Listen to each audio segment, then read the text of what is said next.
बैठो ना। किया था बैठना रे सिलवा। मैं वेट कर रही स्पेशल मौका हो और एक स्पेशल ओकेजन हो जब मैं उन्हें इनवाइट करूं और बहुत बेटर है, तो इसीलिए हमने ये एपिसोड। अरे ये बाबू ये थोड़े बाद मान लीजिए बोला हाथ उठा रहे कुछ मैं कर रही हूँ कभी भी ऐसे हमने सुना होगा कि कोई रेडियो पर पता नहीं टेलीविजन पे हुआ कि नहीं, मैंने तो कभी नहीं देखा है। होपफुली सब कुछ अच्छा ही जाएगा। So I like to invite Sonu ji. खड़े मत रहना प्लीज। एक खड़ा दो। अरे ये किसका? अरे बढ़ के मारो ना ये बाबू ये।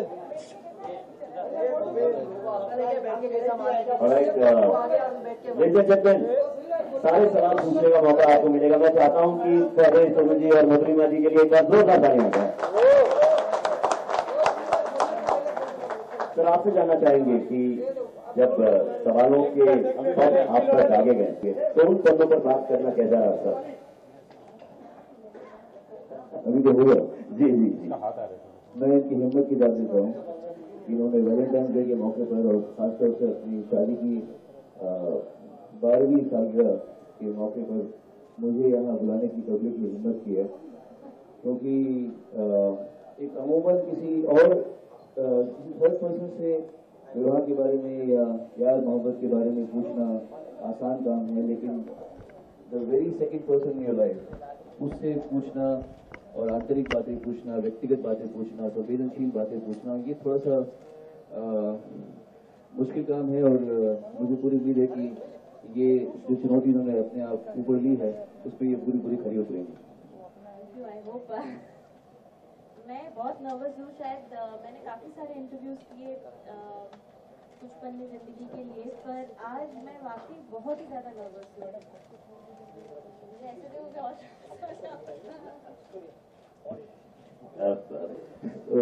हमारे प्यार को किसी और चैनल में डाल दिया।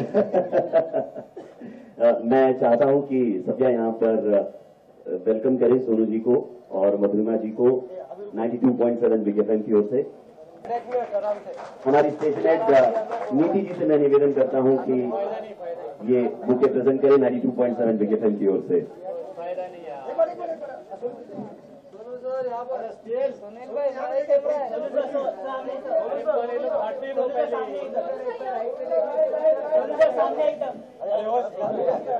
अपने में काम कर दे रहे हैं।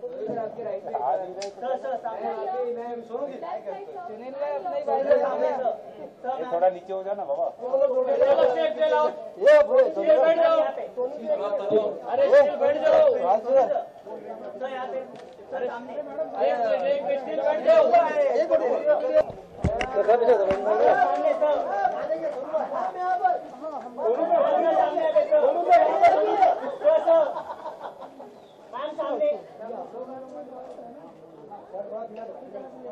केवल क्या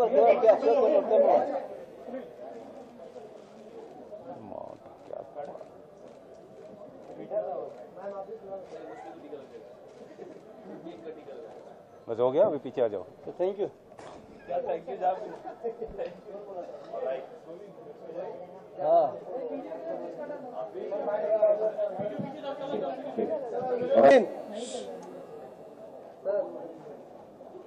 नीचे से टिटअप करना, नीचे से टिटअप करना। कर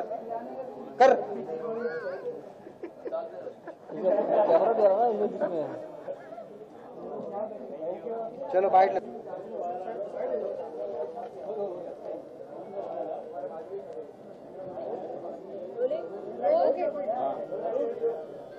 सोनू जी, वैलेंटाइन डे नजदीक है, तो वैलेंटाइन डे की क्या अहमियत है आपके लिए?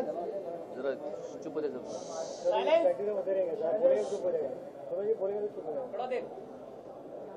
जरूरी नहीं है। हाँ क्या बोल रहे थे आप? वैलेंटाइन डे की क्या अहमियत है आपके लिए? ऐसी कोई खास अहमियत नहीं है मेरे लिए, क्योंकि हम लोग उस कल्चर से बड़े नहीं हुए जहाँ पर वैलेंटाइंस डे पे डिपेंड करना पड़ता था कि मोहब्बत है नहीं है। बहुत लेट मालूम पड़ा स्कूल में जाके कि वैलेंटाइंस डे नाम की कोई चीज़ होती है।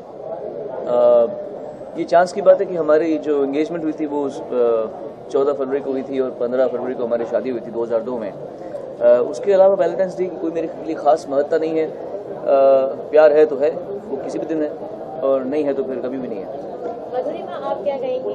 आप जब वैलेंटाइंस डे आते हैं कुछ एक्सपेक्टेशंस बढ़ती है कि कुछ गिफ्ट्स मिलेंगे या इस तरह से कुछ? हम लोगों ने शुरू से ही कभी वो गिफ्ट्स का आदान प्रदान किया ही नहीं है। हमको ऐसा कुछ पता नहीं, कभी ऐसा कुछ कल्चर जैसे ही कह रहे हैं, हमने उस चीज़ में कभी वो इंटरेस्ट ही नहीं रखा कि किसने क्या गिफ्ट दिया। या हाँ, ज़रूर मैं रोजेस देना बहुत पसंद करती थी, तो मैं रोजेस देती थी, कभी कभी कार्ड्स भी देती थी। पर ऐसे कोई गिफ्ट्स, ये वैलेंटाइंस डे है तो गिफ्ट लेके चले गए, ऐसा कुछ कभी नहीं किया हमने। सोमनी किस कौन से गाने गा के आपने प्रपोज किया था? मैंने भैया मोरे राखी के बंधन को ऐसे ही कुछ गाया था शायद। नहीं, एक्चुअली मैंने कुछ नहीं गाया था। हमारी जो शादी हुई उसके पहले प्यार हुआ, उसके पहले दोस्ती हुई। एक बहुत ही ग्रेजुअल प्रोसेस थी। ओवरनाइट ऐसा नहीं हुआ कि प्रपोज कर दिया और अफेयर हो गया। उसके बाद में फिर एक आई वुड से अच्छी तरह वक्त लगा के हमने एक दूसरे समझा, जाना, समय बिताया और उसके बाद शादी की। तो कोई ओवरनाइट गाना का फिर नहीं हुआ था। मैं तो गाना गाता ही रहता था, तो शायद मेरे कई गानों को सुन के इनको मुझसे नज़दीकी अनुभव हुई होगी। लेकिन स्पेसिफिकली उनके लिए कोई गाना नहीं गाया था। मैंने गाया था एक गाना, मतलब मुझे जो बहुत याद है। हाँ, गाया था जब हम अब पन्ना खुल रहा है। हम एक बार जब फर्स्ट टाइम मैं बॉम्बे आई थी इनसे मिलने, तो हम लोग गेटवे ऑफ इंडिया में गए थे, तब इन्होंने गाया था। बड़े अच्छे लगते हैं ये नदिया, ये गेटवे ऑफ इंडिया और तुम। ऐसे तो नहीं गाया। हाँ, वो तो जैसे ही गए। सोनू जी के इतने रोमांटिक गाने हैं उनके नाम, उनके कौन सा एक पर्टिकुलर सॉन्ग है जो आपको बहुत? इतने गाने हैं कि एक पर्टिकुलर गाना निकाल के कहना बहुत मुश्किल है। पर मुझे जो गाना इनका बहुत अच्छा लगता है वो एक एल्बम से है, वो है धन्य धन्य नारी जीवन।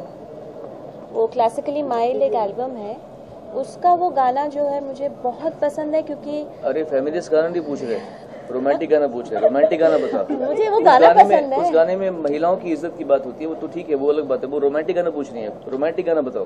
रोमांटिक गाना कभी अलविदा ना कहना।